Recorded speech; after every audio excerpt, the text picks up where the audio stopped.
The prairie sun was sinking low, spilling molten gold across the tall grass and painting the lonely silhouette of a rider, moving slow against the horizon. His broad shoulders stooped beneath the weight of long days and longer nights. A rancher named Caleb Holt, a man known more for silence than company, a man who had lost too much to dare dream of gaining again. And it was on that fateful evening, as he guided his weary horse down the ridge, that he caught sight of something strange near the dry creek bed. An abandoned wagon, its wheels half sunk into the dust, its canvas torn and flapping in the wind like a wounded flag, and beside it a figure crouched low, trembling, wrapped in rags and clutching at herself as though the world's eyes were knives. Caleb slowed, dismounted, his boots sinking into the powdery earth, and as he drew closer, the figure flinched, whispering in a voice cracked and fragile, "Please, don't come closer." But Caleb had seen enough wounded creatures to know when fear was born not of malice,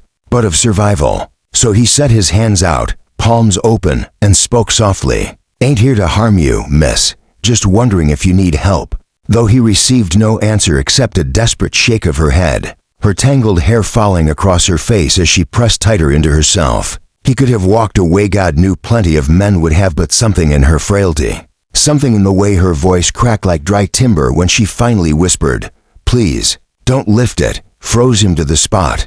For he realized then that beneath the tattered blanket draped over her shoulders, she was hiding something she feared would turn even kindness into cruelty. And though every instinct told him to respect her plea, his heart wrestled with the greater truth that whatever she carried beneath that cloth was slowly crushing her, drowning her in shame, and he could not bear to leave her that way. Gently, cautiously, he knelt before her, his voice low, steady. "Whatever it is, you ain't alone now." But her tears spilled faster, her body shaking as she pleaded again. "Don't lift it, please. If you see, you'll leave like the rest. You'll hate me like the others." And in those words Caleb heard not warning, but history, memories of townsfolk, cruel eyes, the judgment of men who looked upon her once and decided she was less than human, and the rage it sparked in him at what she must have endured warred against the tenderness he felt, so that when at last his hand brushed the edge of the blanket,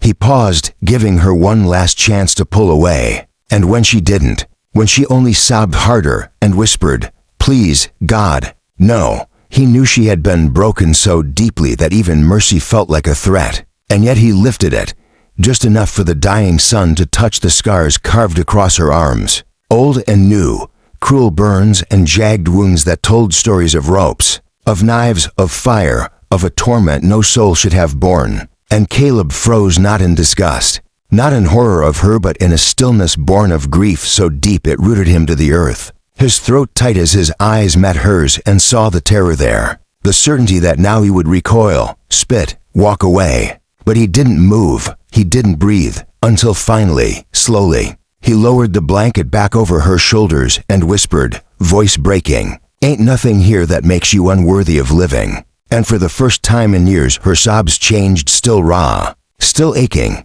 but no longer only of despair. For in his words there was no condemnation, no revulsion, only a fierce, quiet reverence that she had never known. And though the night crept in around them, cold and endless, for Eliza came though she had not yet given him her name, it felt as if a small flame had been lit against the darkness. And Caleb, rancher of broken land and broken dreams, found himself kneeling before something far greater than tragedy, the courage of a woman who had survived it all and still whispered the truth of her pain. And so he offered his hand, not as savior but as fellow soul, and said, "Come on, miss, let me get you somewhere warm."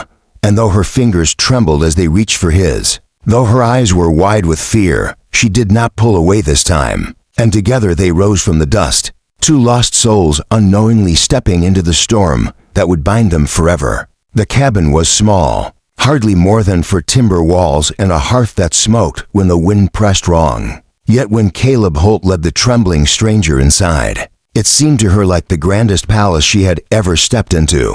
For within its walls there was no laughter of cruel men, no eyes stripping her of dignity, no rope, no fire, only the faint scent of cedar logs and the steady presence of a man who, for reasons she could not understand, had not run when he saw what lay beneath her blanket, and as he guided her to the worn chair by the hearth, she collapsed into it with a soft, exhausted sigh, clutching the blanket around her as though it were the last shield she had left, her hair falling into her face, her lips pale with both cold and memory. And Caleb, rough as his hands were, knelt beside her with a gentleness that came from the deepest recess of loss, for he had once known what it was to watch someone wither before him, his wife taken years before by fever that no doctor could stop, and though grief had hardened him, it had not stolen his mercy. So he set a tin cup of water in her hands, whispering, "Drink slow," and watched as she obeyed, every swallow a battle as if her body had forgotten the rhythm of peace.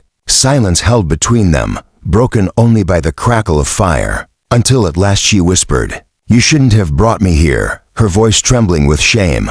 "They'll come for me. They always come," and her eyes darted to the door as if shadows might burst through at any moment.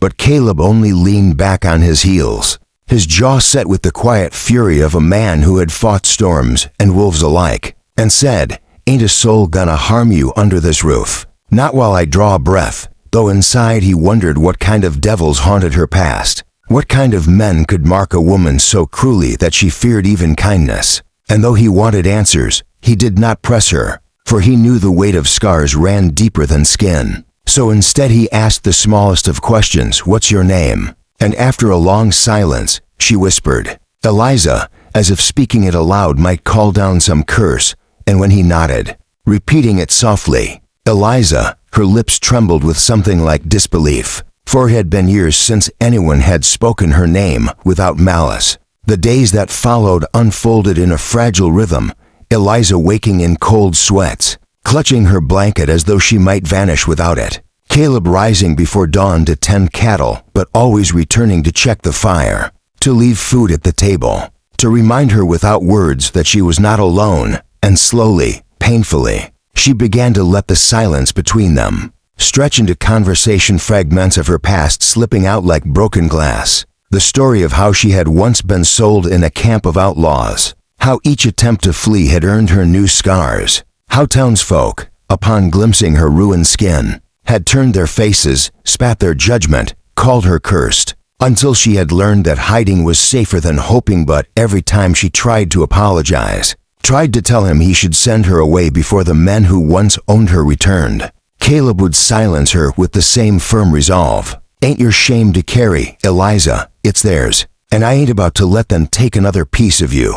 And though she could hardly believe him, though fear still knotted her heart, there was something in his eyes, something unshaken, that made her wonder if perhaps there were men who did not break at the sight of brokenness. Yet peace is a fragile thing in the Wild West, and as the snow melted and the thaw turned the trails to rivers of mud, word began to stir in the nearest town that Caleb Holt, the reclusive rancher, had brought home a woman hidden beneath a sack and blanket, and whispers spread fast, carried by men who had seen Eliza before, and remembered the bounty her captors had set upon her return. Men who spoke of curses, of bad luck, of scars that told more than stories they told, danger, and though Caleb tried to keep her hidden, tried to shield her, the world beyond his ranch was a beast that could not be ignored. And Eliza knew it when she stood one night by the window, clutching the blanket, whispering to herself, "They'll kill him for keeping me," while behind her Caleb watched with quiet resolve,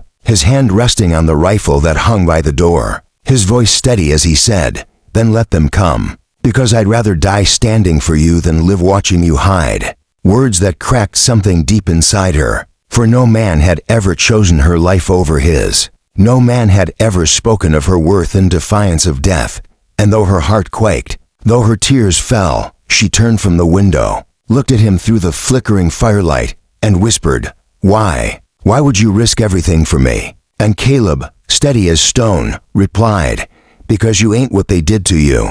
Eliza, you're more, and if I'm the only fool who sees it, then I'll be that fool till my dying day." And in that moment, though danger loomed on the horizon, though the world would not forgive what it did not understand, Eliza felt something she had thought buried forever stir within her, a flicker of hope, of belonging, a fragile belief that maybe, just maybe, she was worth saving. And as the night deepened and the fire burned low, she leaned her head against the arm of the chair, whispering her first prayer in years, not for escape, but for strength to face what came next. The storm came not in rain or thunder.